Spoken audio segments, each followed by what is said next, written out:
inspired. The chair now recognizes the gentleman from North Carolina. Thank you, Mr. Chairman. Director Patel, it's great to have this opportunity. Thank you for being here. Thank you for your service. And I've got to say, one of the most disheartening components of the previous administration, when I was working with local law enforcement all over the state of North Carolina, all over the country, people rightfully did not really care about the inner workings of Washington, D.C. The FBI had previously been the paramount, the sterling, the top of the top law enforcement agency. They wanted their FBI to fight crime. Whatever small town, city, whatever it may be, FBI was expected to deliver for the American people. And then reports started to come out, in addition to the likes of McCabe, Comey, Clapper, Strzok, Page, that the FBI was targeting Christian nonprofits. They were targeting parents for protesting radical gender theory at their schools. They targeted Catholics, churches, pro-life organizations. And the FBI was really bruised in just modern day America. And your focus on getting the FBI back to the streets, fighting criminals, locking up bad guys, whether they're violent criminals, whether they're sex predators, whatever they may be, that is restoring the reputation of the FBI, and I thank you for that. In regards to the perceptions, I want to be very clear here.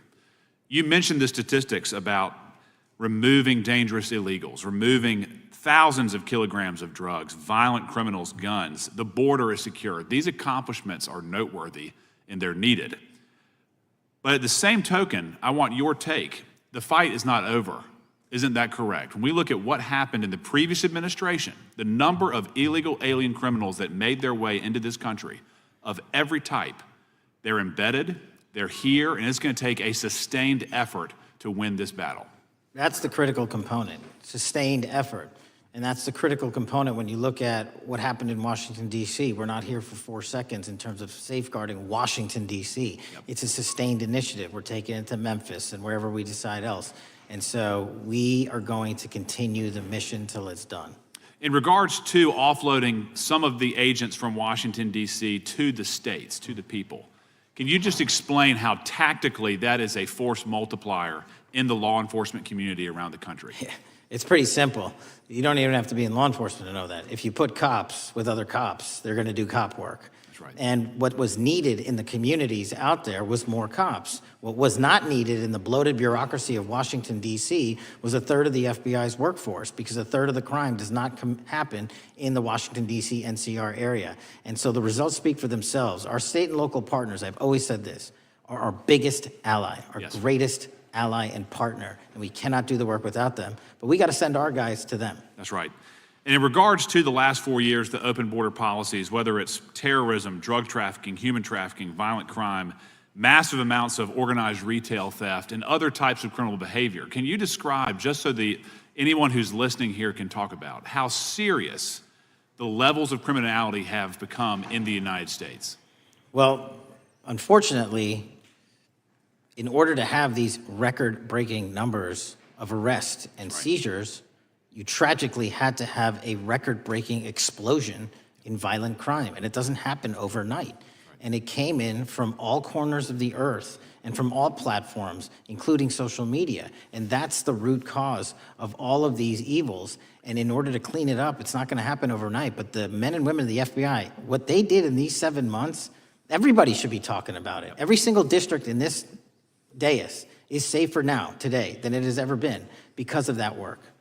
And in regards to the ongoing political climate, Director Patel, how do sanctuary policies that are still being implemented and defended in certain states, cities, and counties, how do they help or hurt your efforts to make America safer?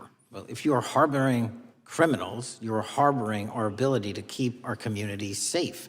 It's that simple. If you have a fugitive warrant for a violent felony offense and we are not able to procure you because of policies or rules that don't allow us to go get them, and time again, we have heard all too many illegal immigrants who should not have been here murdering women, murdering children, giving drugs to our youth, and raping our children, and that is unacceptable. Straightly put, can you separate immigration enforcement with fighting crime? They're intertwined. Thank you. In regards to policies like cashless bail, how does that help or hurt your efforts? Criminals know that there are certain jurisdictions where if they shoot someone, they'll be out the door within the next hour. to do it again.